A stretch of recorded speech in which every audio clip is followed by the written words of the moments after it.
This episode of the Sit Down Podcast is brought to you by Inspired Vapor Company, which is a company that helps people stop smoking. That's right, guys. If you're out there smoking and you're struggling, drop the darts. These guys, Blaine and Kevin Tates, who own the company, are there. They can answer any of your questions. They can help you transition from cigarettes to vaping and then to nothing. Couple of class act guys. I highly recommend you reach out to them. You can order online and have the product shipped right to you. And they have 3 locations in Saskatchewan, one in Melfort, Prince Albert, and in Humboldt, but also online at inspiredvaporcompany.com. That's right. So whether you're in the store or online purchases or making an online purchase, use the promo code Moose10 for 10% off, you guys.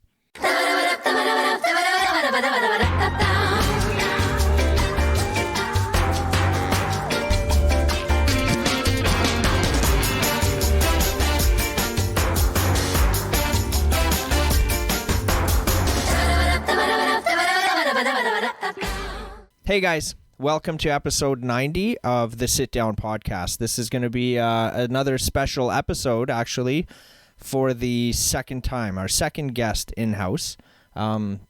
We have Saul the Singer with us, as you can see. I was trying to figure out if he was in the shot here, but he obviously is. So, welcome. Just us two and he. Yeah.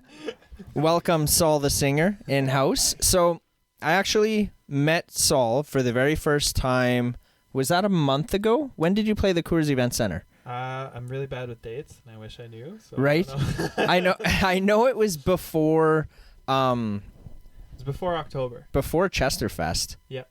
For sure, but not that long before it. A couple weeks before, maybe. Yeah. Anyways, so it must have been August then. The Hour Hand was opening for Saul the Singer, which is where I got to see you and enjoyed your performance and your music, and we got to meet after that. I mean, it's not a very big venue or anything, but.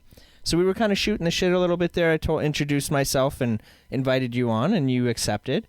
And then fast forward a couple weeks to Chesterfest, where we ran into each other again, and we had an interesting conversation there too. But and I was not involved in that conversation, so I'm gonna hear all about it. Well, I don't know. I don't know if we're gonna get into that again, but No. But it was very good, anyways. No, but if I'm being honest with you, just from like the way you took my approach, like when like me meeting you for the first time, I just thought you were a real genuine, down-to-earth person. I feel like some of our opinions clicked a lot, and I'm comfortable around you. That's why like we're totally okay with you coming in. But what I do want to get into is I'm interested in like the way you book your gigs and the way you're getting your music out there, as well as some of your music. I kind of want to get into those kinds of topics, like the Coors event, the Vizzy stage, for example. Did they reach out to you to do that? They did. I have a really good working relationship with Coors because I am a sound tech, and I was a sound tech for the last 5 years of my life, pre-pandemic. That gave me a lot of connections in the industry, like same way that you guys are garnering connections where right. you're building up your rolodex. There's the name of this episode. Yeah. Build up that rolodex. Well, I mean that's really what it's all about. I feel like is connections and right. people you get along with. And so for me, I moved back to Saskatoon, I don't even know, 6-7 years ago or something. I was living in Vancouver, and at the time I didn't have a good job. I was looking for a job. And my mom kind of pushed me to, there was an application for Barn Dog. I don't know if you guys know Barn Dog. Oh yeah, I know Barn Dog. Yeah. I'm not familiar. They're like an audio production company in town. Okay. So I applied. I never thought I would get it. I ended up getting it. And that's kind of when my sound career started. From there, I stayed there for about 8 months, but I was more doing like warehouse stuff. So I wasn't that interested in it. I wanted to do sound. Right. So I ended up leaving that company and landing. The day I left that company, I walked into a coffee shop and ran into a guy who, at the time, was the head sound tech at Saskatoon Event Center. Okay. Which was where Riley's was there for a while. Yeah, okay. That spot. Right. that burned down. Was there. And he was like, oh, yeah, I'm looking for a second sound tech. So he was the main guy. And it was just like the weirdest chance ever. But I launched into like 5 years of being a sound tech from there. Hell yeah. Built my career. And it's a lot about like when you're there, the artist isn't really recognizing that you're there because you're being paid. They're just kind of like, oh, you're here and you're supporting me. And by doing sound for them, you're kind of doing them, you're helping them. So that's how I started to kind of build my name up in Saskatoon. Right. Yeah. Yeah, I totally, that's kind of what we were talking about at Chesterfest, was like the connections and how to grow everything and basically get your name out there. Because I was trying to explain who we were and what we were trying to do, right? I'm still stuck on Barn Dog. It's Cheryl and Al. Yes. Okay. Shout out to Barn Dog. Yes. Anywho. But yeah, definitely. I totally agree with like where we are today. We wouldn't be where we are today if it wasn't for the people that we met like along the way. You know what I'm saying? I do. Yeah, definitely. It's kind of your network starts growing because your network is growing. Yeah. Right. Yeah. And off of the start too, it's not always about money. Neither. No. It's in the wrong business if we want to make actual for sure. money. It's in the wrong location. Well, that too. Yeah. That too. Yeah. Right. But it's about especially you guys. like helping each other out to be the best that you can possibly be. Right. That's how I feel about it. Anyways, I'm all for. If I'm a fan of the music, there's like, I'd bend over backwards for any one of the musicians that have been on the show, for sure, yourself included. Yep. Definitely, man. Okay, so I knew that was going to happen. Yeah. So they reached out to you. They did, right? because the people they were reaching out to were part of their, and I'm absolutely blanking on Pulse. Did you know Okay. that? Yeah. Pulse, Yep. So those were the people that they decided to reach out to, was the people who they worked with Pulse, and I had been one of those artists. And I'm good friends with Brennan, who at the time was the marketing guy at Coors. Okay. And I'm really close with Dana, who's the manager there, and Andy, the sound tech. So it just kind of feels like family to me. And, I can definitely put on shows there. And they give me good deals and stuff like that. Right. So, yeah. Yeah, it's just good connections. Cool. And that's just from doing my job well and just, I think, being a nice person. But I truly like those people a lot. Yeah. Yeah. Okay, so then having the hour hand open for you, was that you who lined that up, or is that something the Coors Event Center had to do? That was kind of, so what happened was the hour hand had the first night of the Visi stage. Okay. They were actually supposed to play their own concert, and I was supposed to play my own concert as well. Then Coors ended up having a main stage artist reach out to them about booking that first day. So they kind of felt like they had to, they took that opportunity to fill the main stage. I think that ended up falling through, so that didn't work out anyway. Yeah. Yeah. Kind of a bummer. But I got a call from Dana, and she was like, hey, I'm just curious, like, would you be into sharing the bill with the hour hand? And the experience I've had of the hour hand has been always positive. They've been totally genuine guys. I've heard, how you hear like through the community who somebody is. Yeah. Yep. Yeah, and everyone's experience of them was always awesome. For sure. So I said, yeah, for sure, definitely down. Oh, nice. I didn't even realize I'm wearing my hour hand shirt. I know you are. Oh, I didn't notice. I didn't even. That was totally coincidental. I'm actually, so this episode's going to go up 2 weeks from today. Yeah.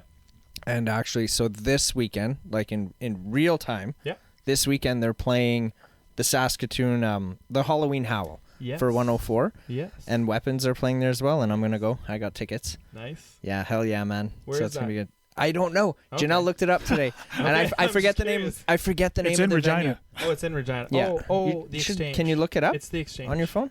Is that where it is? Yeah. Oh, right. Yeah. Okay. Yep. Yeah. Yeah, so I saw them open for you, and I'm going to see them that night. Yes. Yeah, those guys are freaking awesome. We shared a bill. They didn't open for me. Right, okay. We shared a bill. Right. Yes. Yeah, the terminology. I don't know. Right. I just don't want, just in case they watched it, I don't want to make them feel anything. We shared it together. Yeah. No, but you're right. You're Yeah. right. That's Well, I was saying that wrong. I'll be honest. I was a little surprised / confused because the hour hand is pretty rocky, Yeah. and you're way more in the folk corner. Yeah. So I thought it was an odd pairing, but after hearing the story, it totally makes sense. Right. Yeah, like that. I think that Dana took a look and just thought, who could I match the hour hand up with? Right. And in terms of like the hour hand and myself, like trying to figure out how to run the night, I think that's where a lot of confusion came in. And originally, I know they wanted to go like the headlining spot, Right. and we had a lot of back and forth on that, and I just ended up sticking with that because I felt like it was my show originally. Well, yeah. Yeah. And I feel you had every right to. Yeah. Yeah, definitely. So I wanted to stick to that. I didn't love playing as late as I did, and I think that's not really my crowd. I think my crowd is an earlier crowd, and I will stick to that in the future. It just so happened to go the way it did, but I thought it was, dude, I had a blast Okay. that Yeah. night. It was awesome. Yeah. good. I We didn't had care a about really the good time. Good. Freaking rights, dude. That's good. Yeah. And you guys had to drive back after. Yeah. Oh yeah. Everyone says that to us. We're always, they're like, You you guys got to love drive it. by. We're like, yeah, man. You It's guys just, love it's it, only yeah. an hour away. It is. What- It's we- not bad. Yeah. This last weekend we went to Electric Religious. No, wasn't the weekend. Yeah, it was. Yeah, it was Saturday night. Yeah, and afterwards we got to hang out with Brandon and some members of the band, and then we ran into some other people, and we ended up in a bar, and they were like, "Oh, you still have to drive back tonight?" Yeah. Well, and we yeah. weren't drinking, and they all were, so they were just like, It's like, no, Yeah. we're gonna be fine, you Yeah, guys. yeah. It'll be just fine. Yeah. But yeah, we ended up going to, what was the place we went to after? Winston's? Mm-hmm. The first one? Yeah. So Winston's. so the show was at the basement. Yeah. And Yep. from there we went to Winston's, right? Yep. And then Ordered food. we had some food there, a midnight snack, It was and then Interesting. it was so packed in there, dude. So Winston's? freaking man. there was like nowhere to sit. What? It was Yeah. unbably packed. On a pandemic. on a What are you talking weekend? about? Yeah. No, it was Saturday like night. Saturday night. Yeah. And then was there anything going on in Winston's? Nope. But there was something going on at, was it Sass Place? I think there was a concert, like a bigger. Oh, that was the Was there? Eric Church night. Yes. Oh, 15,000 people. Yep. That's what was going on that night. now it makes sense. Right? Janelle told me that after I told her. I was so anyway. So we go to Winston's. We grabbed some Anywho. grub. There wasn't like Electric Religious. They showed up, but there was nowhere for them to sit. So they're like, "Well, we're gonna go to O'Shea's." Yeah. So we were like, "Hey, we'll finish our grub here. We'll meet you there." So then we go to O'Shea's after. It's just around the corner, and we get there, and that place is packed. There's nowhere to sit, and they weren't there. So then we're outside and we're checking our phone. We walk inside and just O'Shea's not that big, so you look inside and it's like, I don't. But it was packed in there too. Like there was Yeah. nowhere to sit. So we walk all the way to the back. Maybe they got the back, the back area. And no, those are not people I recognize. So we walk back outside, and then Joel's like, "Oh, I'm gonna call him." And then as he opens his phone, Yeah, he's like, he "Oh, had texted me and said we're over at Flint, so across the street. so we went there, and that place was busy too. But luckily there was a spot for us, so we sat at like the table beside their booth kind of thing, and then we kind of all hung out there for. it was funny because their We were there booth for a was couple hours. just big enough for the people that they were with." So Joel and I show up. It's like, Yeah. So we Cool. just sat beside him, and then Brendan came over and shot the shit with us for a little bit. Yeah. But yeah, it was a good night, and yes, we drove back that night. What time did we get home? No, we left Saskatoon at 2 a.m. yeah, So I think we got back at 3-ish. quarter after 3, something like Yeah. that. Yeah, But aren't those Yeah. nights normal. the best? Aren't they? Oh, Yeah. dude. Isn't it such a good feeling? Yeah. Yes. Does not make me miss drinking though, No. because no. even sober, I Yeah. wake up the next day and I just don't. I feel a little off. Like Yeah. it's Really? a lack of sleep and yeah. Huh. Yeah. Even myself, like I can do it. I can manage it. But I'm not a person who likes to party. I never have been. Do you drink? Casually. Yeah. Yeah. I've never been a big drinker, and it's just like the people I grew up with, the social circles I grew up with just weren't. Didn't. Yeah. Yeah, my older brother, his class, they were huge drinkers. Oh. But then for some reason with my class, I was part of a what's called Actel, which is supposed to be like an advanced person class, but I was the very bottom of the advanced. You know, I Really? was like smart in my normal class, and then in grade 5 I got invited to this thing, and then I just got now I'm the dumbest. Sweet. School-wise. What year did you graduate? 2012. Okay. Yeah. Right on. Fuck, I'm old. That you are. That's why I asked him.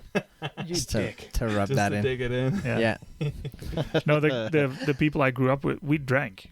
Yeah. But, and I mean, we drank a lot Yeah. some evenings, but it's not, we weren't going to get drunk, you know. But then it's like a few years you do that, and then you grow out of it, and then now I have a drink every once in a while. It's like, Yeah. Yeah. No, I'm starting to get you. I think I'm on like 4 weekends in a row of, like, I've been hitting up every concert I possibly can. And it all kind of kicked off with I think it was that night, the Hour Hand in Your show. Yeah. I feel like was that the first one, or was there something? Was Moose Fest before or after that? Moose Fest was August 7th. I want to say before. all No of idea. all the shows kind of blend together. I know. Yeah. This summer's been amazing. I've had Yeah. so much fun. I've met so many cool people. Yeah. It's what's been awesome too is we've been going to the shows of the people who've been on the show. That's amazing. Yeah, so we get to meet them in person instead You of have just a- a Zoom call, right? And you have a deeper connection because How- you've had those conversations. Exactly. A lot of everyone's like, "Oh, it's like we already know each other," and it's like, "Well, we do," because like what you see is what you get, you guys. Like we're not acting here. So when we were at Electric Religious, who we, met through the show. Yeah. We walk in there. Dave from League of Wolves was there. Jordan from Weapons were there, and then Scott from the North Sask music scene was there. So it's all like, "Hey guys, what are you doing here?" It was- yeah. What are we doing here? Yeah. What do you think? We're here for Brandon. So now it's like, okay, now we've met Brandon, but now we also met Forrest from the North Sound. Yeah. So the next time we see him, it's gonna be at another show. Yep. Yeah. So we'll meet some more people there. Yeah. It's quite an incredible music scene we have. It's For what, like, I feel like for the amount of venues we have, or like, I don't know, it just seems incredible. And I lived in Vancouver for a long time. That being said, I was pretty shy out there, and I didn't have the chance to really break into their music scene. But from what I could tell, Saskatoon has a better local scene really than Vancouver. nice. Yeah, It might be because everybody knows everybody in Saskatoon. that is the reason. And because it's so easy to drive, and Yeah. know. Yeah. I know in Vancouver, that was the main issue, is that everyone lives an hour away from each other, or 2 hours in away. the same city. Yeah, exactly. Yeah, I don't miss that. Nope. Do you feel there's a big difference between driving an hour in the city and highway driving? Yeah, I think so too. Yeah. because it feels in the city, if you drive an hour and you're still in the city, you feel like you haven't gone anywhere. There's a different level of like impatience. Right? With Yeah. traffic and everything. Yeah. Yeah. Whereas, the country, it's just kind of like, it seems like time flies. Like the hour flew by. And you've gone like a good distance too, Yeah. right? It's, Like- it's also I feel like people that have always lived in the city and have to go outside of the city, that hour for them takes forever. Yeah. But the other way around, people that live rural and go to the city same distance on a regular basis, it's like it's an hour, whatever. You're right? And more gas. Or gas. So do you think it'd be more gas an hour on the highway or an hour in the city? Like would Hour you in the burn city. more gas? City. Really? That's Because it's low idle? that's But aren't you like less RPMs? that's science. I know, but It's not I even- could never remember which Yeah. which one it was though. No, highway is depends on the vehicle, but highway is just because you're starting better. and stopping. Yeah, so exactly. often. I gotcha. Yeah, you can't set the cruise in the city, right? You could, but I do. yeah. That's because you're rural. Yeah, so then, okay, let's fast forward from the Coors Event Center. Hang on, I have an answer for you. Were we recording when you did that? I did. Yeah. I don't know if you want to say that. To see. Oh yeah, no, I'm not saying that.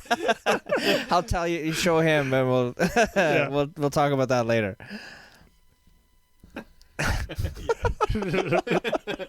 Fair enough. Yeah, I guess so. Fair For everybody watching, none of your business. Yeah. None of your business. Cut. You don't get to know. So let's fast forward to, was Chesterfest the next gig that you had after the Coors event, or did you do anything in between there? It was the next, I'm pretty sure. If I did anything, it would have just been acoustic, and I don't know. I don't remember my acoustic gigs because they just happen. They're so small. Or I played Stumbletown.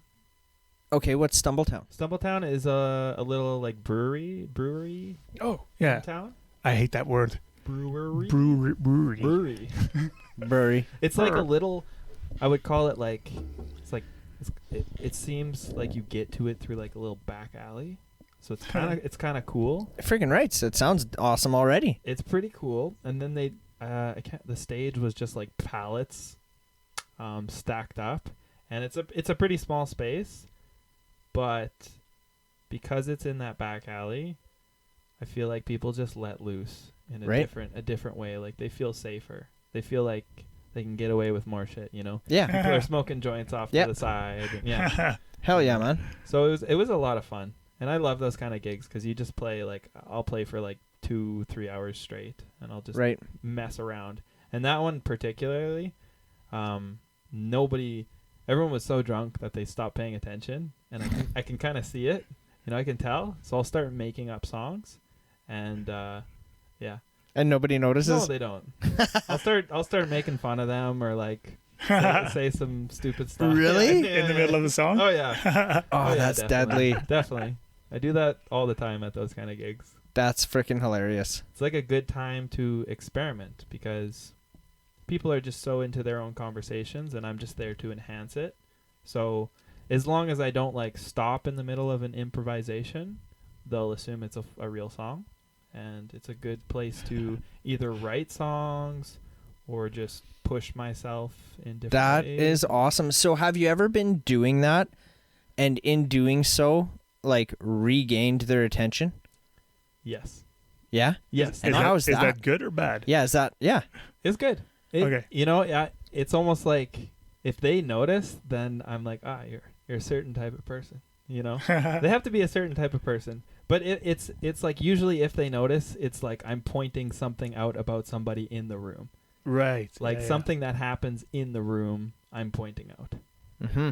And then they're like, oh, they feel like it's really special because it's like they know it's in the moment. Yeah. Yeah. I've done lots of improv stuff. Actually, my older brother and I had a group. We have a group. He's in Vancouver right now, but we're called the Shabo Bros. That's our last name. And we just, most of what we do is improvisation on stage. Interesting. Because his background is acting and improv. And I like improvising as well. And so we played Electric Sky in 2019.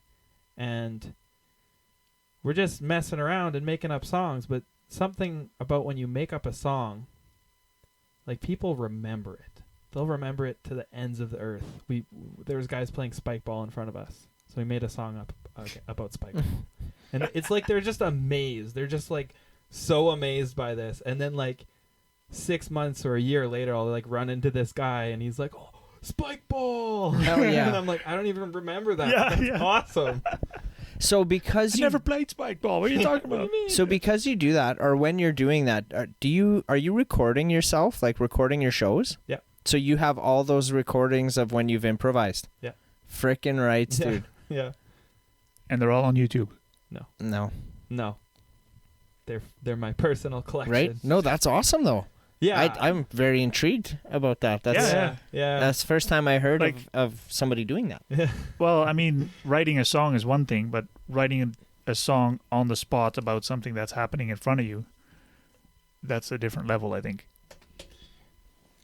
It's interesting because if you talk to improvisers, it's not that amazing. But if you talk to anybody who's not an improviser, it's like the craziest thing ever, right? Right.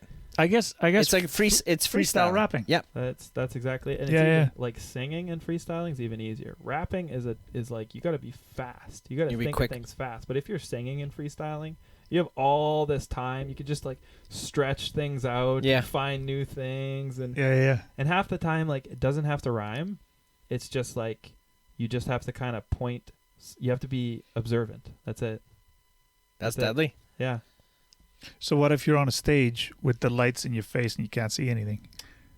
You sing about the lights in your face. Yeah. Yeah.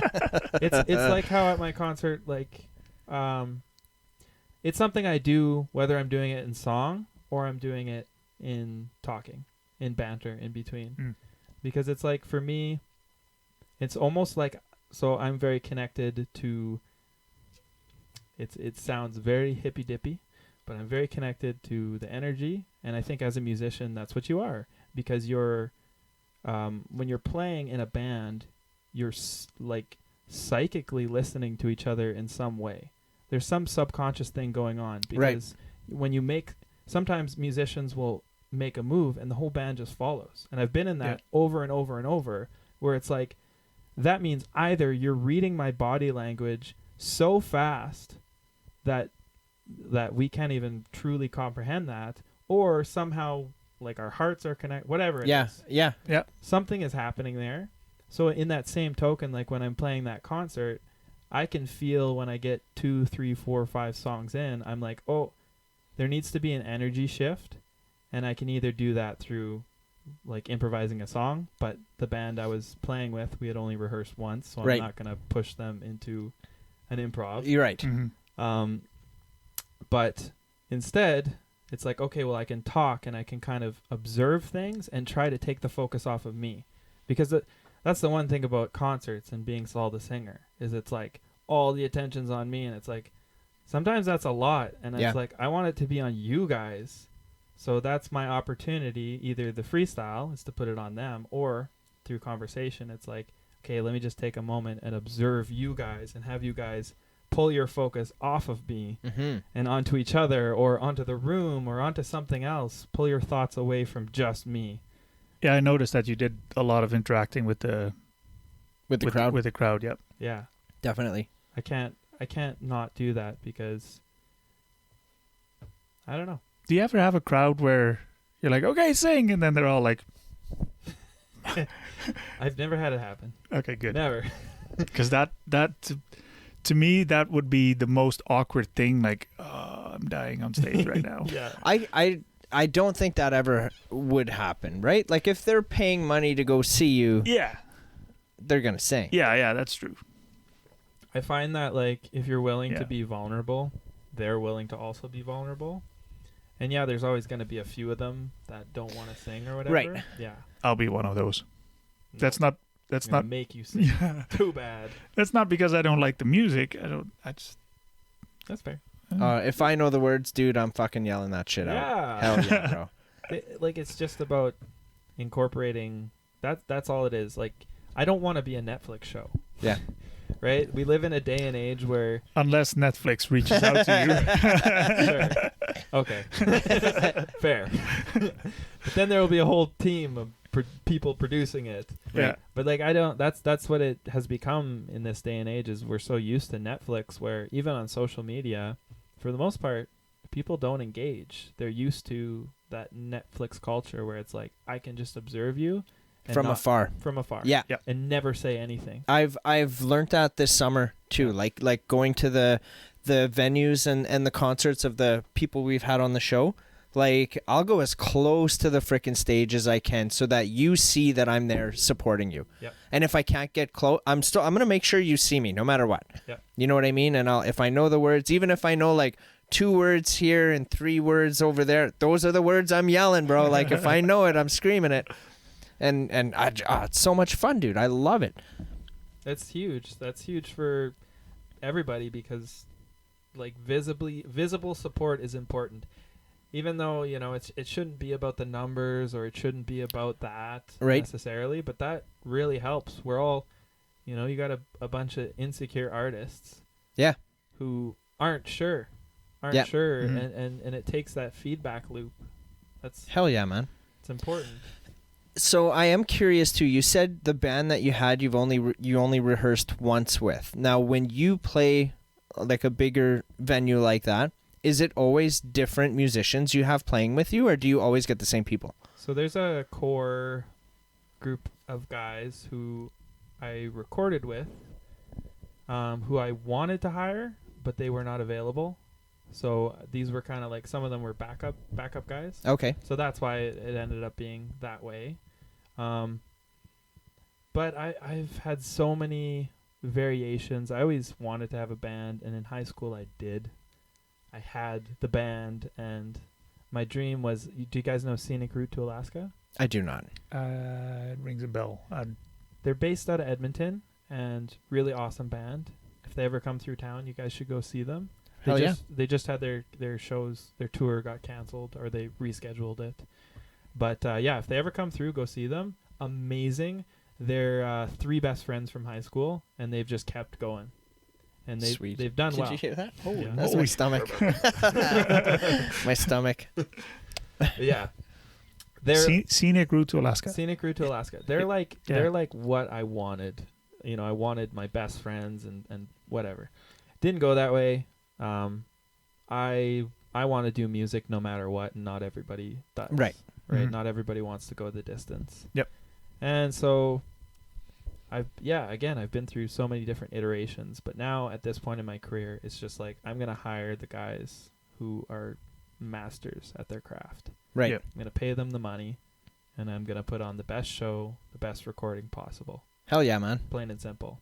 So the guys I recorded with weren't available. These guys, they're just as good. It's just that if the guys who recorded with me were available, they already know the songs, right? Right. Yeah. These guys, though, they're all, again, masters at their craft, so we can get away with one rehearsal. And, you know, the songs weren't played like they are on the recording, but who cares? Right. Well, that's the beauty of a live show. Yeah. Is it's live. Yeah. Right? Anything can happen. Change. Yeah, exactly. I've been to shows where the music, well, like the songs on stage are exactly the same as on the CD. And I'm like, well, what am I doing here? Mm-hmm. I can go home and listen to the same song. Right. In the same way. Especially the people at a higher level tend to be that way. Yeah. Like working at Coors, you see a lot of that. So I've done a lot of the tours, the touring acts who come through Coors. Like I used to work a lot of those days, and they're a lot of fun. But yeah, you get to the part where they're playing on stage with the band, and you're like, yeah, sounds exactly like the album. Some people like that though. They do. Like some people don't like change. So if they go there and they're like, well, it doesn't sound anything like the CD. Like, what are they doing, right? True. And I feel like I might have said that in the past too. Like, it doesn't sound anything like it. What the hell? Well, because if you listen to that song so much, then you go and you want to hear it that way. Yeah.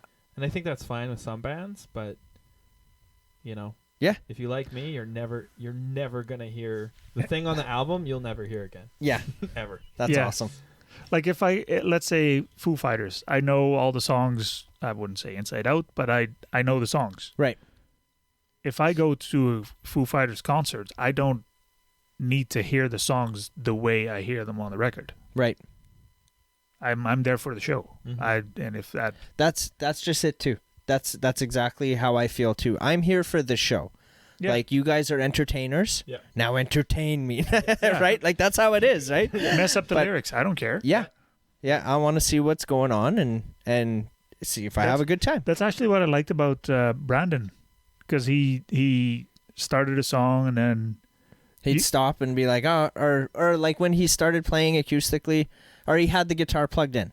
He started for the encore and he started playing, and then before he started singing, he stopped and he's like, oh, I got a better idea. And then he unplugged, and then he just kind of came closer to the crowd. Yeah. And then just played it with nothing electric. It was just the acoustic in his voice. Before that, in the middle of the show, he so the band started the song. he started playing his guitar, and all of a sudden in his eyes you could see him wandering off in his mind, and all of a sudden he was like, oh crap, this is where I start singing. Yeah, he's like, so he says, I was thinking of something else, and then Yeah. I forgot the lyrics. Hang on, let's start that over. Yeah. You know, so Yeah.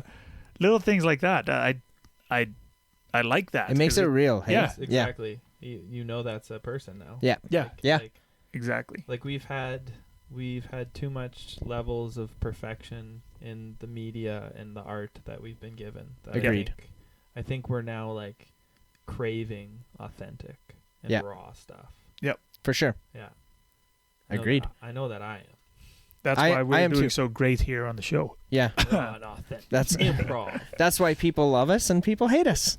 That's Yeah. Right? yes. Yeah. That's exactly what it is. It's like That's these. one thing I want to point out though about people who think improv's so amazing. I'm like, all you do every single day is improv. Every conversation you have is improv. That's true. What's the difference? I don't sing. I don't play an instrument. Okay. Okay. But you're still improvising. I guess so. So conversation is improvisation. Yeah. And you speak to a rhythm. So it is technically a song. I guess so. Yeah. Yeah. When you put it like that. Yeah. That's why to me it's like it's not that amazing. Maybe that's I have like to, when Hen Dog's chopping up those videos there. I need to update my business card now. Improv guru. Nice. Yeah. I had another. Okay. So yeah, you talked about the band that you got on stage.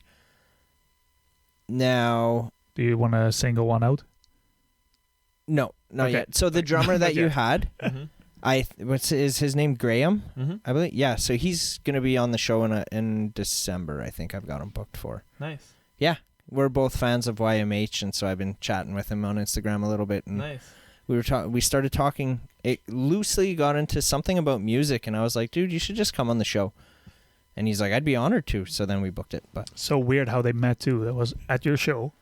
so the Air Segura on Yeah. his hat, I have that sweater. Yeah. So I knew him. I recognized a fellow mommy in the crowd. Actually, what concert was I at? At Biff Naked, someone had a hat that said $23.95. That was another mommy because that's an address from another cool guy. But Nice. anyways, it's another YMH reference. But He sits next to me. He's like, hey, it's a mommy. I was like, you're like, all right. who's mommy? But yeah, that was awesome. So yeah, I was going to say, okay, so on your YouTube, Mm-hmm. there's some videos of you, like, it's pretty, like you're by yourself in some of them, like you're by the water or you're on the street or whatever. And when we were talking, you said that's one of your favorite, correct me if I'm wrong, but I feel like you had told me that's one of your favorite things to do is just like go out there and just start playing. 100%.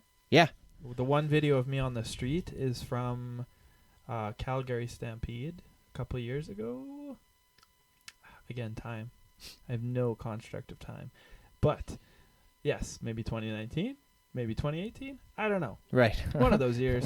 I just was like, I'm going to go to the Calgary Stampede and sleep in my car and busk. And I did, and it was a great time. It was definitely, like, so nerve-wracking, like, the first day, because I'm just like, I woke up the morning of the first day, and I'm like, have I made a mistake? This is weird. I'm like, I've parked my car. I'm sleeping in, like, I've got the seats that, like, it's not that good. And I'm just like, okay, let's go do this. And yeah, I'm like wandering the streets, and I'm like, oh, I don't see any other buskers. Like, I feel weird about this. But it's just the kind of thing, like, when you just set up and you get into it and you start playing music, you just realize that people love music. Yeah. At the end of the day, they love music. And, like, the atmosphere, I had one of those Bose S1 Pros. I don't know if you guys know those. They're great, Yep. great speakers. Okay. They sound fantastic. And the way this thing was, like, echoing in these streets off the brick, and just, like, one of the more epic places I've performed.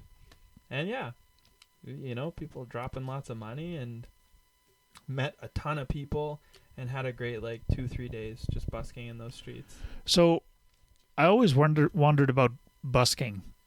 Do you need a license for that? So you technically do. In Saskatoon, you don't. In Vancouver, you do. And at the Stampede, there was something.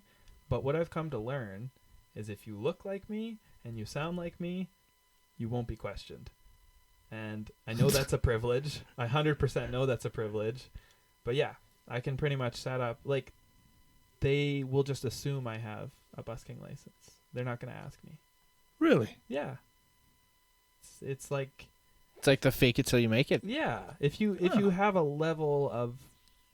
This is where I want to be humble, but it's like a thing. If you have a level of talent, like, people are just going to assume that you went through the proper thing. Right. And if you're clean. And you're clean, exactly. They're going to assume, like, hey, you probably do this often. You seem like a professional. Right. So you just kind of, like, present that. And it was the first time you did it. Yeah, for sure. So how, like you said, how high was your nerve level when you started it? Super high. It's like, I haven't talked to anybody about this. It feels, because you see the signs that say, like, hey, you need a permit. And, like, I read online. I knew you did. Yeah. And I'm like, am I just, did I drive all the way here for nothing? And like I said, I started, and on the first day, some cops were walking by. And I'm like playing, and I'm like, oh boy, is this it? Did you start improvising and start like singing about it? Point out the cops. I might have. I think that's potentially the song I was playing was the one on YouTube yesterday or something. That's the thing. Like, I'm pandering. I'm pandering to the audience. I'm playing songs that they have heard their whole life. So, right. So to, like, stop somebody in the midst, they're just getting joy. Like, I'm not taking away from the scene at all. Mm-hmm. You're not hurting anybody. Exactly. Yep. So they have no reason to stop me. Yep. They have no reason to ask me if I'm, if you're not so good, if there's complaints, all those kind of things, then yeah, for sure. Right. It's more nerve-wracking. But yeah, once I got into it and people started dropping money and talking to me and complimenting me, and yet the cops just walked right by and they didn't care, That's awesome. And you were like, yes. Yeah. So what's the penalty? I have no idea. I'm curious. Like, what would they have done? They would have just told you to pack your shit and go leave, right? Pretty much. Yeah. And then you just pack your shit and leave. We'll move to another spot. Like, like, whatever. Yes. Oh, yeah. Well, what's the fee? Oh, just grab it from my guitar case. Some change. 50% capital gains. Yeah. The one thing though is I stuck to the daytime because I don't know what my thinking was. I was like, the daytime, it's friendlier, it's easier. But the last night I was like, well, I played all day and I was like, let me try out the night. My speaker unfortunately only lasted a half an hour, but I made $100 in half an hour.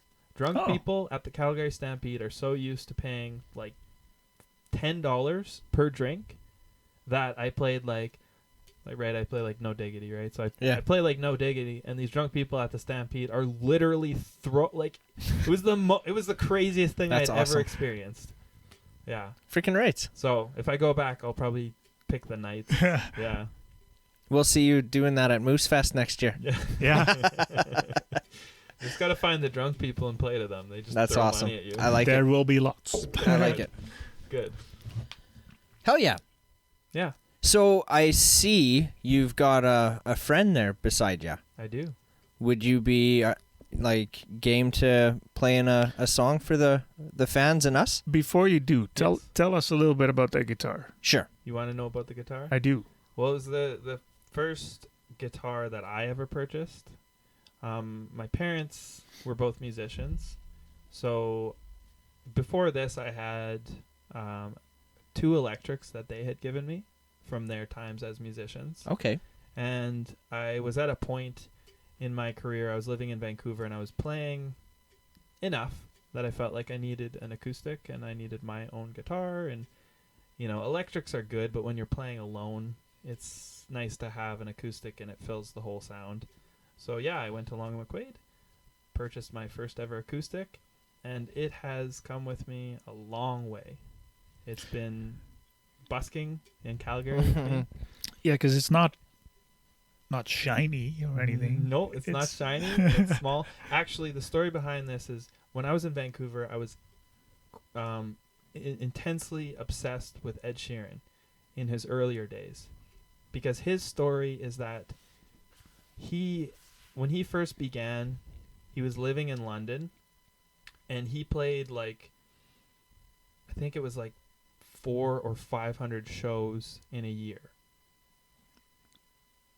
Like, That's 2 per day. That's all. Yeah. yes, like he was Like every second day, 2 shows. he was basically grinding as hard as you possibly can as a musician.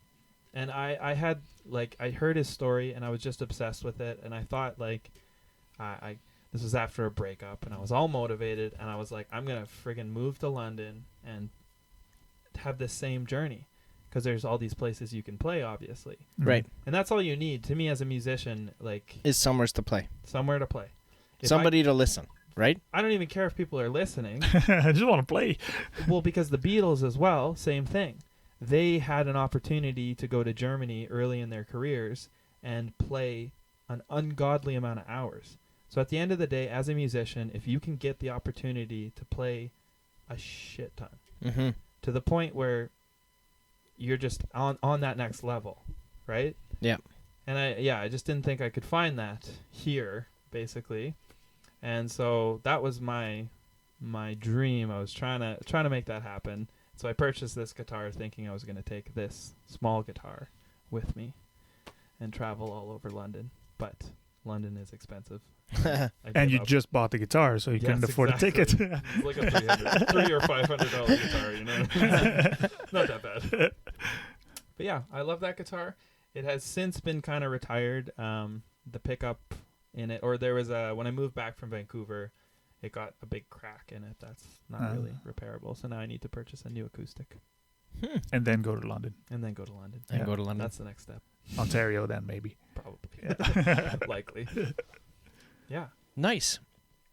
So yeah, would you like? No. No. Yeah, I don't I'm gonna think put it so. away. You don't like playing, do you? No. No. So I what- just brought it to show it. Yeah. I just wanted Just you to tell that story. Look at my right? beat up just to guitar. tell- To talk Exactly. about Ed Sheeran. Exactly. No, do you know like what you must know what you want? Have an idea of what you want to play I do. already? I do. Yeah. He has a whole set played out. Can I see your set list? Yeah. This is really good, by the way. It is. Shout out to Liquid Death. Yes. Cheers. You guys go to liquiddeath.ca and you can get it there. Yeah. And send more. Yeah, please Yeah. send more. Send more. They're gonna run out at some point. Yeah, we will. Hey guys, Muse Canada is a new arts and entertainment media connection and support network. Skip all the algorithms of social media and connect with other entertainment professionals across Canada. Sign up today for $5 a month. Or you use promo code FunkyMoose2021 for 10% off.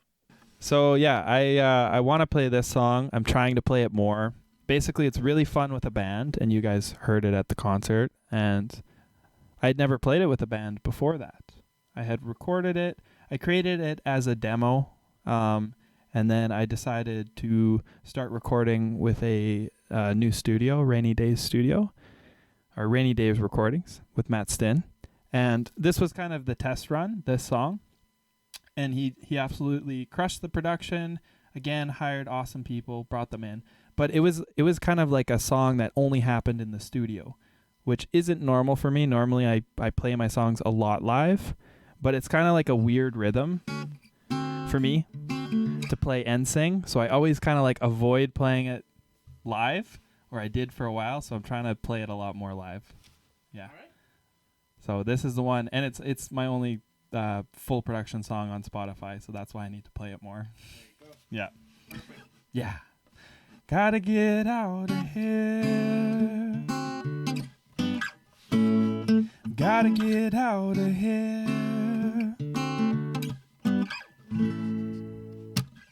I keep on getting stuck inside of these walls. I look around and I just wish I could be rid of it all. I got withdrawals from connection. I really need affection, but I'm living in a society where there is less. And I know if I just find a tree, I will probably be rid of this anxiety. Shut off my phone and just listen. There's so much to hear. Close my eyes and I know that the loving is near. Gotta get out of here. Go with the wind and the rain. Gotta get out of here. Gotta detoxify my brain. Gotta get out of here. Leave my cell phone behind. Gotta get out of here so that I can clear my mind. You've been living life by everybody else's rules. Know that you got more inside, got so much to do. Open up your eyes and find the lies that you've been hiding. Taken by surprise cause you've been missing the horizons. Oh man, I think you know that you've been caught. Lollygagging your way through life, you better stop. There's so much out there when you leave that comfort bubble. Know that you're scared you never make it out the rubble. You gotta make waves, gotta make waves. You gotta make waves, gotta make waves. You gotta make waves, gotta make waves. Or else you're just waiting for the tsunami to hit. Gotta get out of here. Go with the wind and the rain. Gotta get out of here. Gotta detoxify my brain. I gotta get out of here. Leave my cell phone behind. Gotta get out of here so that I can clear my mind. You got to get out, yeah. You got to get out, yeah. You got to get out, yeah. You gotta get out of here. You got to get out, yeah. You got to get out, yeah. You got to get out, yeah. Oh, you gotta get out of here. Go with the wind and the rain. You gotta get out of here. Gotta detoxify my brain. Gotta get out of here. Leave my cell phone behind. Gotta get out of here so that I can clear my mind. Just take that step out the front door. Just take that step out the front door. Just take that step out the front door. It'll be worth it, I swear. That's the sound. Awesome, bro. Yeah. Nice. Yeah. Thank you, guys. Nice. Very good. I like it. I like it. Yeah. That made me think of, like, I heard you sing "No Diggity" at the concert, and I saw your video on YouTube of it. What made you decide to do that, like your rendition of that song? Of No Diggity? Yeah. At the concert? No, just like in general, like putting it up on YouTube and like making it your own thing, you know? Okay, so sometimes as a singer, as a performer, I feel like I hear a song or I hear an original song. Like when I heard the first time I heard Radioactive by Imagine Dragons. Oh yes, good song. There's like sometimes I'll just hear a different version of it. You know how sometimes you just sing a song on your own, in your own time. You're like outside of it being played. Yeah. I'll just sing like a different rendition of it, and that rendition will stick so much that eventually I'm like, okay, I need to do a cover, and I need to do it in this way. Now, for No Diggity, honestly, that one, Chet Faker, who is just like a soul artist, he covers it, and his cover is basically very similar to the cover that I do. So I heard his version of it, and I was like, I need to cover this song. Nice. I just need to. Yeah. To be honest, like I haven't listened to the original that much. I've more listened to Chet Faker's cover of it. So you covered the cover. Basically. Ah. Basically. Okay. Yeah. Interesting. But still, there's stuff about his cover that I wanted to hear differently. Right. It's basically, and that's the original music. That is the original reason I started playing music. Is I had an emotion, and when I went to find a song to listen to that would match that emotion, I couldn't find that song. So made your own. So you made it. my own. Ah. That's it. So it's the same thing with with covers. It's like, yeah, it brings something out of me. But I tend to want to play things slower, and especially like the Radioactive. Like I heard the original, and I was like, I want this song to be this like slow rock version of it. You played that one too, didn't you? I do, yeah. Yeah. I did, yeah. That's what I opened with. Yeah. Yeah. Yeah. I like the original. Yeah, I like the original too. Yeah. but I wanted something different. The way I've always been, the way I write songs is super challenging. I'll play one, which is like, I think it's my best song. That's what people have told me.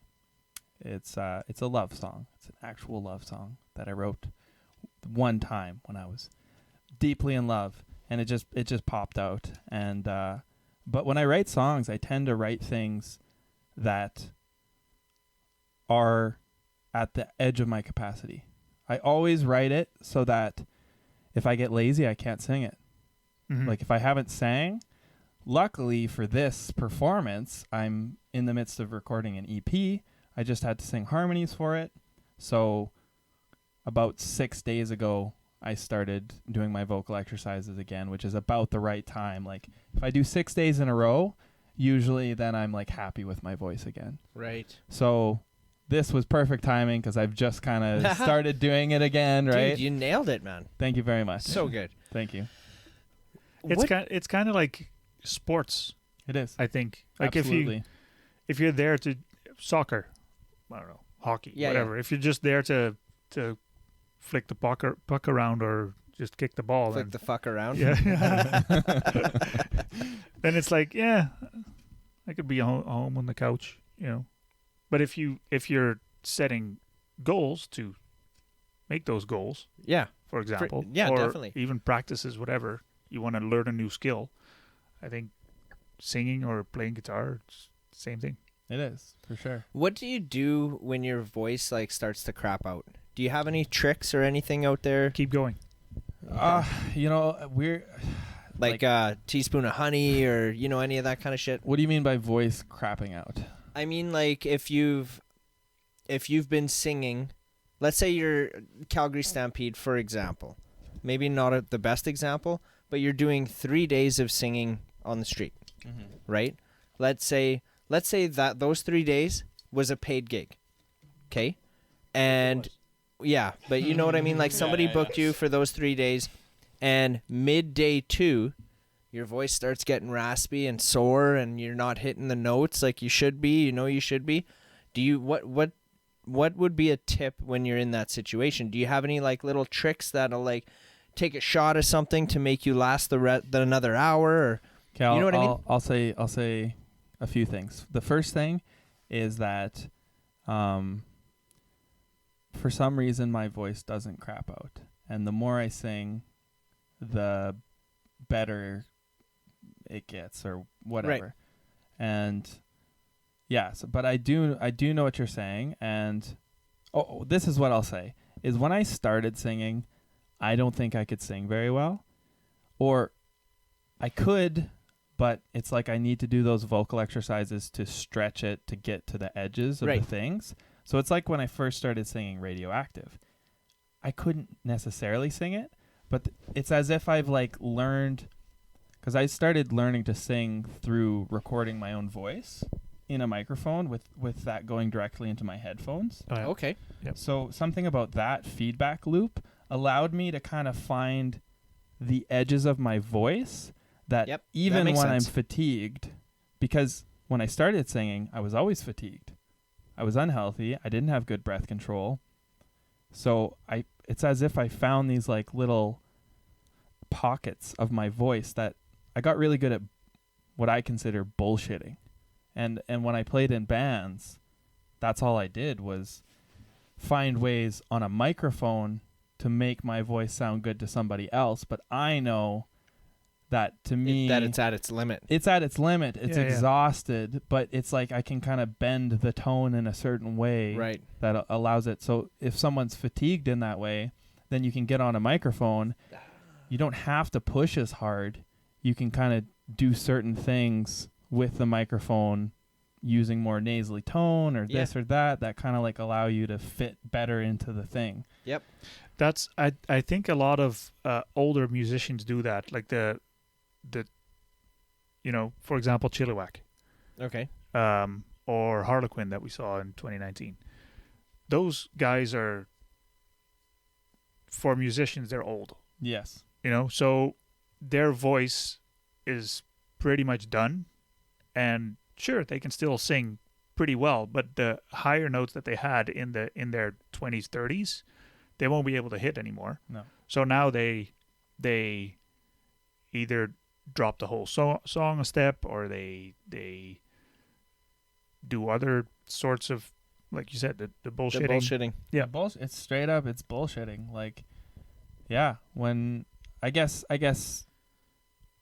let's say when I do these restaurant gigs or whatever, when I'm playing for 3 hours, and if I haven't been doing vocal exercises, then yes, there's times where I haven't been singing for a while, and then I launch into a 3-hour gig, and it's like an hour and a half in or something, I look at my set list and I'm like, oh, I got some really challenging songs coming up. Shit, radioactive. Literally, that's happened a lot of times. But it's almost through that bullshitting that I've learned to turn those songs into, it's like, because I had to do that, I've learned how to sing in a way that now when I'm actually putting the time into it, or I've got my vocal to this certain thing, now it's extra special because I was bullshitting, and that because makes sense. I learned how to I know exactly what you're saying. Yeah. It makes perfect sense. Yeah. Instead of cheating it, you're Yeah. bullshitting it. I'm bullshitting it. Instead exactly. of cheating it. Yeah. I like You it. just pull off the mic. No, but for real, I know exactly what you're saying. That makes sense. You've honed into the craft of it, right? Like, you are a singer, so you know what to do with that. Is that why a lot of those stadium singers do this? I don't think so. Oh, okay. Maybe some of them, but my theory on that is just to trying to get that crowd participation and interaction and stuff like that. That used to annoy me. It used to annoy me, and now I'm kind of into it. It's like, I'm here to hear you sing it. Yeah, I don't want to sing it. I didn't come to you. here to sing it, and then, but now I'm just like, there's singing some every word. But there's some, like, I've seen some concerts where they do it too often. Yeah, you know what I mean. You can do it a few times, but or don't they overdo it. They have a backing track. Like, I remember watching a video of The Weeknd a long time ago, where he like basically let the backing track do all of the singing, and then it's almost like he's the backup singer backing up the backup track. Really? And I'm like, that sucks. That sucks so much. Yeah. I like, this is how I think about it, is I write these really challenging songs because I dream of being, and this is not, I don't think this is the same for everybody, but I dream of having my voice be the level that it, like, I know it can. Right. I think I'm still at like 10, 20, maybe 20%. And it's like, I still have a really long way to go. And male vocals, I don't know what it is for female, but I just heard male vocals. Male vocals don't fully mature until they're 50. I didn't know that. Yeah. So I have time to explore my voice and have it become to work on different things and work on it. And for me, I write these really challenging songs, and I can get away with them, right? But I know what they can be if I get my voice to that. If it at full potential. And that's what I dream of, and that's what I hope. That's basically the reason I want to build a career, is to see what my voice is like at that point. So you're writing them for 10 years from now. Basically, and it's either like I look at Led Zeppelin. You look at Robert Plant. I don't know if you guys watched the 2012 reunion with I don't remember. No. 2012. 2012 is the year I got sober, so I might maybe that's why I don't remember. Fair. Yeah, you can watch the concert online, like it's still up there, but they basically were apart for a really long time, and then John Bonham. Yeah, his son. Yep. The reason they did a reunion is because his son played drums and could play the song, so they're like, this is the only way we can do this. Robert Plant couldn't obviously sing his parts. Like, the shit he was doing back then is like, I don't even know how you do that shit, right? How old was he in 2012? He was pretty old. He looked like at least 60, 70. Right. Okay. Maybe 60. But I looked at that and I'm like, yeah, that makes complete sense. And I'm writing these songs that, maybe someday it'll be hard for me to sing, but my hope is that I continue to put in the work and they aren't challenging to sing. Right. That's my hope. Yeah. Right. That's an interesting way to think of that. Yeah. And pursue that. Yeah. For sure. I was going to say, I think, I feel like that year that Zeppelin went on tour, Mom was supposed to record with Robert Plant for something. when Mom was doing her CDs. But then Zeppelin went on tour, and it just never happened. That's crazy. Plant did Now, a I remember bunch of her telling solo me that. stuff. But I don't know if she was just yanking my chain or not. It might have happened. Because Mom was like pretty big into the music scene back in that time. But that wasn't 2012. Robert Plant is a really big name. Yeah, I know. And he did an album with some other woman. He sang with some other woman. Oh. And I feel like Yeah. that was like around when he was going to sing with Mom. Mom had an opportunity to do that. Maybe Mom was going to be that woman. Man, And it never happened, or some shit like that. Yeah, I don't remember. we could have had Robert Plant on the show. Yeah, right. I assume he's a really down to earth guy, from what I've experienced. No idea. I don't know. Maybe. I don't know. I went through a phase at some point. I avoided music from the 70s when I was younger. I don't know, there was just a blocker there. And then on one road trip, I went to a bookstore and I picked a book that just like, oh, this book calls to me, and it was a Jimmy Page book. And, Okay. And it just opened the floodgates for me. Oh, Yeah. So Interesting. yeah, and then I just went on like a Zeppelin kick for a long time, and think that I allowed them to influence me in certain ways, their musicality and just the way they went about things. What's your thoughts on that whole? oh, here we go. Well, what on how there was like that argument? Weren't they in court for it? Yeah, they won. Did they win? They did. About how like a lot of their songs were like. No, one song in particular. But there's more than one that are very similar to other musicians' songs. Yeah, but this Do you was know what probably I'm getting into? For sure. Like the whole And court that was- trial and stuff. And that was like more of a regular thing back then. It was, Yeah. right? Definitely. So that's it's kind of like how now we're like reaching back in history and punishing people for things Yeah. they did in the past, right? Yep. Yep. It's kind of like that. that cancel kind of culture feeling, thing, right? right? It's like, hey, you did this thing 40 years ago. Yeah. No. Yeah. Bad. Yeah, exactly. Yeah, I just feel like we should just probably leave we should leave the past be and just kind of like take people for who they are now Yep. and give people chances. And People just get bitter when someone else Profits? profits or makes a career out of a song that sounds similar to what they did. And they're like, well, I could have done that, but you didn't. Yeah. yeah, I mean, there was different opportunities and those guys Yep. happened into their thing. But I mean, at the end of the day, like, they were part of a time when this was such a brand new thing that, like, yeah, maybe it sounds cool, but Yeah. it probably was pretty friggin' intense to Yeah. have to be in that position, and the amount of drug abuse and everything involved, like Right. that. It's probably was a really, really difficult life, if we're being honest. It seems like a lot better and sustainable to be at that level now, I think. Think so? I think so. I think now, I mean, I think now it all depends on you, because On the now- individual. Yeah, because now we're building personal brands. Right. So, Yeah. So we can Right. get. You've got more control over your own stuff. Yeah. And exactly. social media is putting a spotlight on anything bad you do. Yeah. Yep. Definitely. But if I want to be the famous musician who goes to bed at a good time and is super healthy, the fans are down to support that. Yeah. Right? Yep. Yeah. They're not like, they don't need me to be a rock star. Yeah. So That's true. as long as I can continue to keep producing the thing they like, and for me it's like, well, I can produce the thing better if I'm taking care of myself That's right. and Yeah. for more time. That's awesome.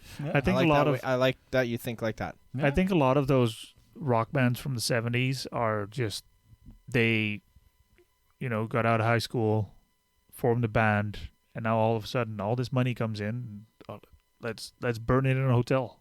Or Well, and it's not whatever. even just the money, but it's the publicity too. Yeah, exactly. Like- all the attention. like- They Yeah. don't know what to do with it. The world just hadn't seen things like that before, Yeah. so it was just like this Yeah. Right. immense pressure, and like to deal with that pressure, there wasn't anybody being like, talk about your feelings. How's this feel? What's going Yeah. on Yeah. here? Right? Yeah. It was just like bottle it up and keep Yeah. producing, and Yeah. there's a corporation Need being some like, Coke to keep going? Here's exactly. an 8-ball. Exactly. And then Like, Yeah. get out on stage. the Yeah. corporation is exactly being like, yeah, we'll just do your Yeah. fucking job. Yeah, what do you need to Yep. get out there? Yeah. Some blow? Here you go.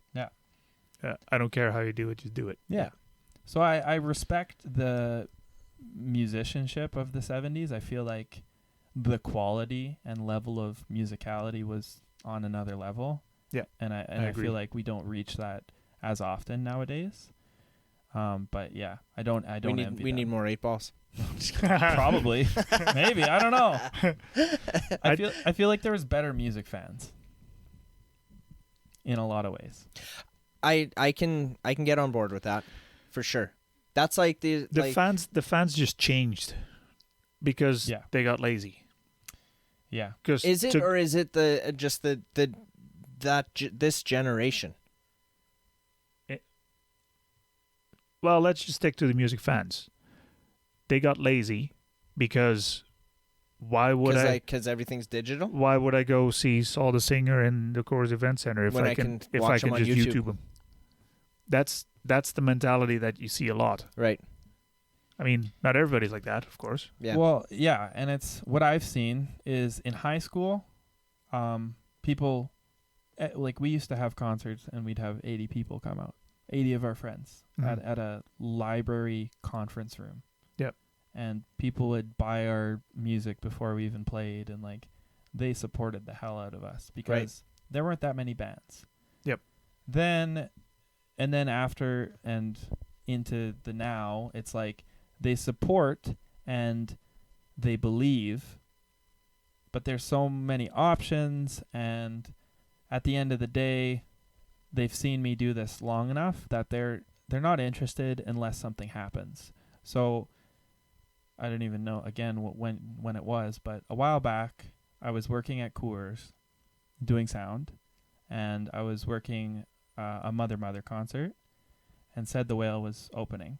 Now the crazy thing about that is that Said the Whale are one of the reasons I started like writing songs heavily. They had an album called Islands Disappear, and it just blew my mind. And I wrote a song like directly after, and my parents got excited and actually took me to a studio and recorded it, and it was a really great experience. And then Mother, they just expanded my mind as a musician of like not to write songs like this, but like break out of the box and think about songs in a unique way. Right. So two artists that I grew up with. And already I'm stoked because I've seen Mother in that room multiple times from a fan perspective. So I'm like sick. I get to do monitors for these bands. I'm in the room, I'll get to meet them. It's so exciting. Well, Said the Whale's bus broke down. So Mother arrives, we're doing the sound check, and they're on stage, and they literally say, like, oh, Said the Whale can't make it. So they say to their sound guy, who's also their tour manager, Ryan, who's the main singer of Mother, is like, so we're probably going to find some guy with a guitar and a silky voice, right? And I'm like, in my mind, I was literally like, that is me. He just described me. Right. I don't know if he knows it yet, but he described me. And I went to the production office. I knew the guy who kind of was in charge of some of that stuff. And I was like, hey, Vince, like, what's the chance of me putting my name in for this? And he's like, well, basically you can submit it, but there'll be a bunch of bands that we submit, and then it's just up to them to decide. So we can submit, but I don't know. I don't know what the chances are. So awesome. Right. Submit my name. And then I just go to work, not thinking about it. Now, as well, I have a weird connection with Ryan, the lead singer of Mother, because my ex in Vancouver is best friends with Ryan. It's the weirdest thing ever. But anyway, I'm on stage setting up a monitor for him, and he goes, hey, you're Saul, right? And I was like, what? Like, yeah. I was like, yeah, I am. Anyway, we got into a conversation, and then as we're having this conversation, the sound guy and the tour manager walks up, and he's like, hey, Saul, just so you know, we're picking you to open up for us, so welcome to the tour. Holy shit. And so I had an hour to go home, grab my shit, come back, sound check. To grab your shit or take a shit? Because you were just like, holy fuck. Well, change my pants, obviously. Obviously. And, you know, all of a sudden, I'm on stage performing to 1,000 people. A sold out night. Nice. And all I can say is like the feeling that I felt was walking on stage. I never felt so comfortable in my life. It's the most comfortable I've ever felt as myself. And it felt like home. And yeah, after that experience, everybody in Saskatoon reached out to me. Everybody was all of a sudden interested. So they're waiting for something to happen to be interested, right? Yeah. And other than that, if I'm just playing a local show, if I'm not doing anything that's kind of the next level type stuff, they're not interested. Mm-hmm. Which is why for this next EP, like I know this EP is going to be a hit in the local community. I already know that. I've hired the people, and the production on them it's what I've been searching for 12 years. I've been through a lot of studios and I've been unhappy. I'm finally happy with the sound I'm getting, the musicians I'm working with. And then my plan is to produce a short film to go along with the 5 songs. So the first time you ever experience them, you're going to hit play on a video and you're going to hear them front to back with a short film to go along with it. So actually, that's I'm going to sidestep here a little bit because, yes, you are not just a musician, right? Yeah. You do have your hands in other cookie jars. Yeah. Hang on. Before you go on that train, remember when people had records and they listened front to back because there's a story to it? Yeah. You know where I'm going with this? Of course. That's the whole point. So are you planning to make records? Yes, of course. I have to make records. Cool. Your question. So the producing the so we'll talk about that later. Yep. Producing the short films. When you say short films, you mean like music videos, right? I mean Short films. I mean music videos that tell the story of the song. It's a whole story. Yeah. Okay. So yes, eventually after the fact I'll break them up and you can watch them as individuals. But they make the most sense together. And they will be linear and they will follow a story. Right. Yeah. Basically, I know that if I do this, I have to make a splash. I have to do something different. I've always wanted to do basically that, like a story to go along with my productions. And like I said, like people are only going to pay attention if I do something that's above and beyond, right? Mm-hmm. So I know I have to do that. And I also know that we are addicted to content. We are constantly looking for new content. And if we find something that we actually like, we're willing to share it because we want to give our friends the opportunity to share in that content. Mm-hmm. So yeah, like I really think this EP, the short film, and I'm now working with a new manager. I've never had a manager before, but I'm working with a manager. And so, he will have the ability to potentially secure some funding for this EP release, for the short film release. So I want to make a splash. I'm going to take my time on this and I want to make a splash. Hell yeah. That's what I want to do. Sweet. Yeah. I love it. And we got you on the show without talking to your manager. Yes. Yeah. Before I had a manager, actually. Okay. Yeah. But yeah, it's a new thing. It's in development stages right now, but he's a really positive dude and he believes in me and he is a hard worker and he's willing to work really hard for me, which is, I've never experienced that. I've dreamed of that, Yep. For however long, I've always I almost was annoyed that like, oh, why isn't anyone buying into my thing and like helping me because it's so hard alone. I can't do this alone. Yep. And then it like finally happened. It showed up. Someone's believing in me. And it's almost like hard to believe. So I've had this similar conversation with other musicians as well. And it's like when stuff starts happening, everyone, like for people listening out there, when stuff starts happening for musicians, it doesn't just happen overnight. It's a result of the work that they've consistently been putting in for years on end. Like, it's not like just you wake up one day and you got a grant from whatever factor, or a bad example. But do you know what I mean? It's like you didn't just wake up and all of a sudden you've got an EP there. Like, you've been working on it for 12 years of obsession. Yeah. Right? And I'm a perfectionist, so I haven't gotten that far because I've been a If I would have just let go and been like, whatever, put out music and not cared about the quality of it, then I'd probably be a lot farther. But I've been obsessed. I became a sound guy so that I could better understand that aspect and get what I wanted. I became a video guy so I could better understand that. Like, well, even and I see it in you. Like, even you talking about your voice, right? When I'm asking, like, what's the trick? And you're like, I just work it. I know its capacity. Yeah. Like, that's the trick. Yes. Yeah. I love it. Yeah. For sure. It was in, I think, grade 8 that I decided that I was going to be a musician. And that's what I was going to do with my career. And I told my dad. I went and told my dad. I said, Dad, I want to quit school and become a musician. And he said, okay, you're going to have to start paying rent then. Yeah. And I went, oh, okay, maybe I'll stay in school. Better. So, yeah, I wanted to. And he always tells this story because he's amazed by my progress. Because at that time, he thought to himself, oh, shit, like, Saul's bad. Like, this isn't good. And he's seen me. He saw you when you started, and then sees where you are now. He's seen me truly want it. And again, like, that's why when people don't think they're musicians, it's like, well, I wasn't. I sucked at singing. I sucked at everything music. The difference is I wanted it more than anything. Or like, it wasn't even really a decision. It's just like what I was going to do. Yeah. And because I didn't do well in school.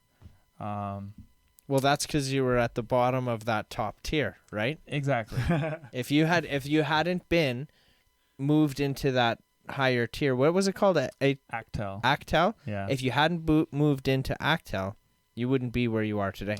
Probably not. You know what I mean? At one point, I thought I wanted to do sciences, like the sciences, and I am very interested in those types of things. But it just came when it came to high school, and for me, I don't learn in that environment. I've come to learn that in my adult ages.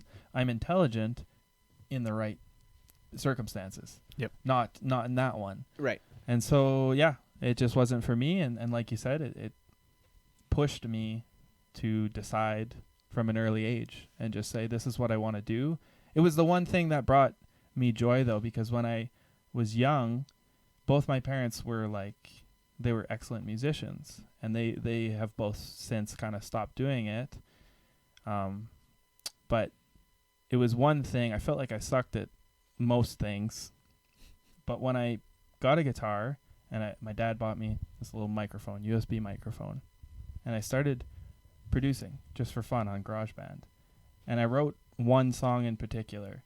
And when I showed it to my dad, he had a genuine reaction. It wasn't fake. He wasn't just like reacting for the sake of reacting. Yeah, good job, bud. Exactly. Yeah. He had a real reaction. And then the same thing happened with my mom. And that was enough for me to be like, this is the thing. Yeah. This is definitely the thing. It caused a true, real reaction from the people I love. Awesome. Yeah. Yeah. That doesn't happen a lot, because I think a lot of parents are, when their kids say, I want to be a musician, or I want to go into the arts, a lot of people are like, oh, crap. There's no money. There's no career. Are you sure you want to do this? They, admittedly, like my dad, he really pushed me to just get a job. And because he didn't make it in the music industry, like they toured for 10 years, but they played bars and they played a lot of covers. Yeah. They made really good money doing it. And had he had the opportunity to write songs and go through that process, I truly believe that he would have, gone the distance. Excelled further in it. Where did you learn how to write a song?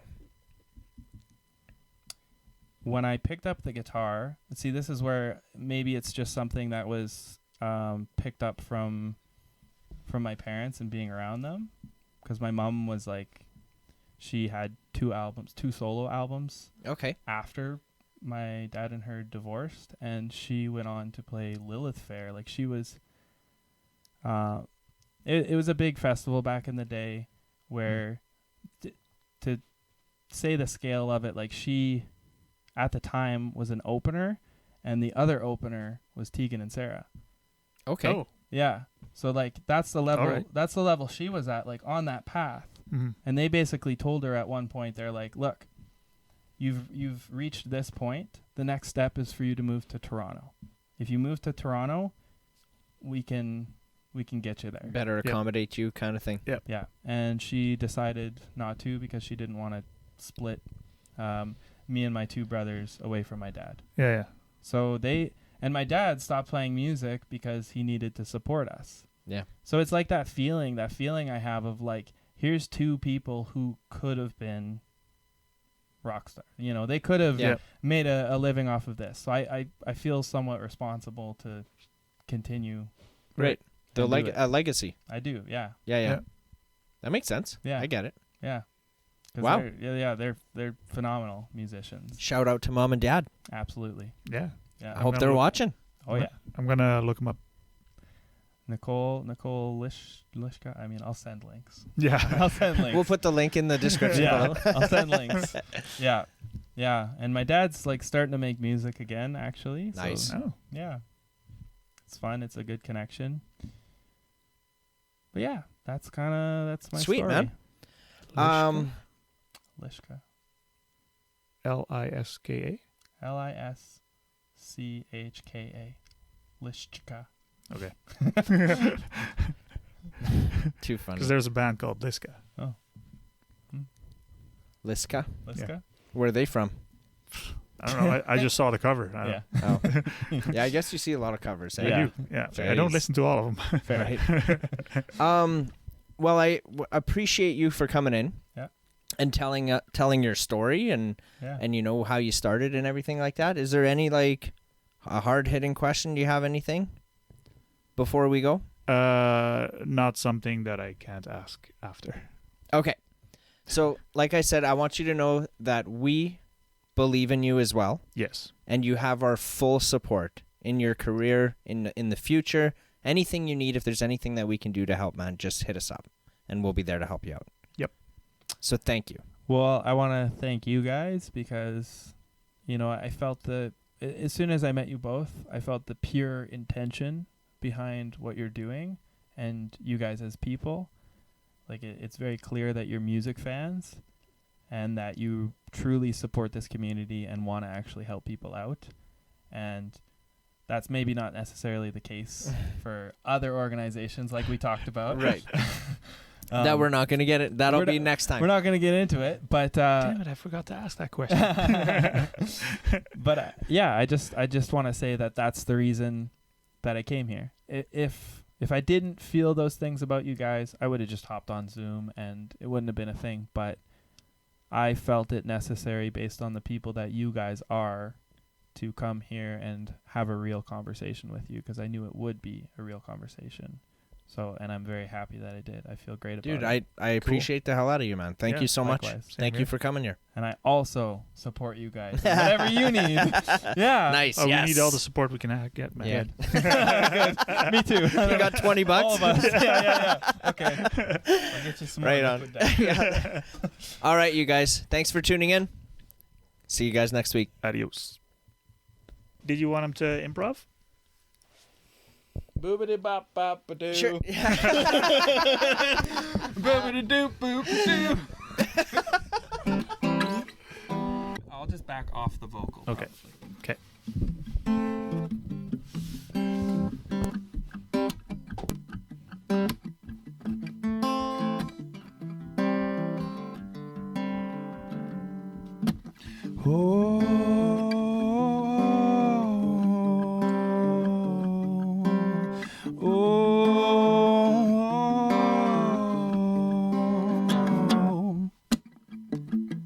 Waking up up, ash to dust, wet my brow and I sweat my rust. Breathing in chemicals, breaking in, shaping up, checking out on the prison bus. This is it, the apocalypse. Whoa, I'm waking up. I feel it in my bones to make my system blow. Welcome to the new age, to the new age. Welcome to the new age, to the new age. Whoa, whoa, whoa, whoa. I'm radioactive, radioactive. Oh, oh, oh, oh, oh. I'm radioactive, radioactive.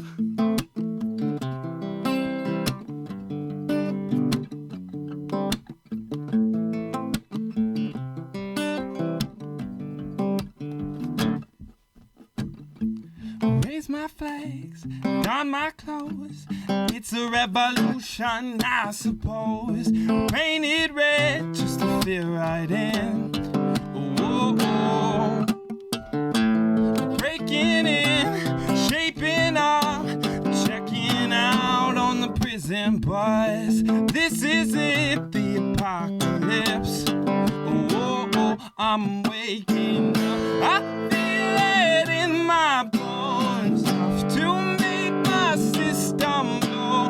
Welcome to the new age, to the new age. Welcome to the new age, to the new age. Whoa, whoa, whoa, whoa, whoa. I'm radioactive, radioactive. Whoa, whoa, whoa, whoa, whoa. I'm radioactive, radioactive. Oh, systems go. Sun hasn't died. Deep in my bones, straight from inside. I'm waking up. I feel it in my bones, enough to make my system blow. Welcome to the new age, do the new age. Welcome to the new age, do the new age. Whoa, whoa, whoa, whoa, whoa. I'm radioactive, radioactive. Oh, oh, oh, oh. I'm radioactive, radioactive.